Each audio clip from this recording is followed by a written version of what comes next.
सूरत जम्मू कश्मीर में आतंकी हमले में मूल रूप से सूरत के रहने वाले एक युवक की हुई मौत। नमस्कार, आप देख रहे हैं इंडिया टीवी 7 जनता की ताकत। नजर डालते हैं कुछ खास खबर पर। शैलेश हिम्मतभाई कलाथिया का निधन। आपको बताते चलें, मूल रूप से सूरत के बड़े वराछा चिकुवाड़ी इलाके के रहने वाले और अब मुंबई में बसे एक युवक की हुई मौत। शैलेश हिम्मत कलाथिया मुंबई में बैंक ऑफ बड़ौदा के कर्मचारी हैं। पत्नी का नाम शीतल कलाथिया, बेटी नीति और बेटा नक्श। परिवार फिलहाल पुलिस सुरक्षा में है। 4 साल पहले परिवार सूरत में रहता था। मोटा वराछा स्थित चिकुवाड़ी इलाके में किराए के मकान में रहते हैं, जिसके बाद मुंबई बस गई। वह अपने परिवार के साथ मुंबई से जम्मू कश्मीर गए थे। बाइक बाबूभाई वघासिया, पड़ोसी, सूरत से ब्यूरो रिपोर्ट। जी, તમારું નામ? મારું નામ રમેશભાઈ ધીરુભાઈ ટાકેચા.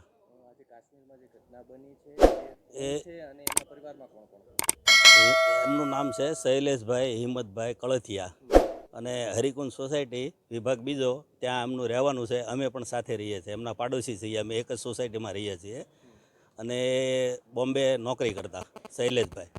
ત્યાંથી એ લોકો ફરવા ગયેલા જમ્મુ કાશ્મીર અને આવી દુઃખદ ઘટના બની છે. શું ઘટના બની છે, શું જાણવા છે? જાણવા એવું મળ્યું છે કે ભાઈ આતંકવાદી હુમલામાં એમને જરાક ગોળી વાગી ગઈ છે, એવું બનેલું દુઃખદ ઘટના બની છે. એમના પરિવારનું અહીં કોઈ રહે છે? એમના પરિવારમાં તો અત્યારે કોઈ અહીંયા નથી રહેતું. એમના પરિવારમાં એના પપ્પા છે, એના મમ્મી 2 વર્ષ પહેલાં એક્સપાયર થઈ ગયેલા છે અને અત્યારે તો મકાન આખું ભાડે આપેલું છે. અને હિંમતભાઈ જે એના પપ્પા છે એ ધુફણિયા રહે છે, દામનગર તાલુકો, જિલ્લો અમરેલી, સૌરાષ્ટ્રમાં રહે છે.